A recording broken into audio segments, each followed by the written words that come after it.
Hi friends, ఎలా ఉన్నారు? సంక్రాంతి అయితే దగ్గరకు వస్తుంది కదా. మా ఊర్లో అయితే సంక్రాంతి సందాలు స్టార్ట్ అయిపోయాయి. ఏంటి ఇలా చెప్తున్నాను అనుకుంటున్నారా? హరిదాస్ అయితే వస్తున్నాడండి. నేనైతే బియ్యం వేయడానికి వెళ్తున్నాను. మీరు కూడా మా హరిదాస్ని చూసేయండి. మీ ఊరికి ఇంకా హరిదాస్ వచ్చాడు లేదా నా కామెంట్ సెక్షన్లో కామెంట్ చేయండి.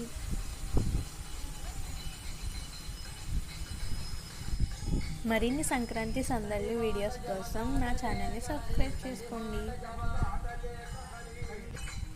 కండించి కరదూషణాదులను మెండుగాను వాలిని పడగొట్టినివన్నా హరి మెండుగాను వాలిని పడగొట్టి మహారాజుగా చేసివన్నా ఇసుకింద పులికి మహారాజుగా చేసివన్నా కొండగిరులు వానరులు వారధిని లేపి గట్టిరి కొండగిరులు వానరులు వారధిని లేపి కట్టిరి వారధిని దాటి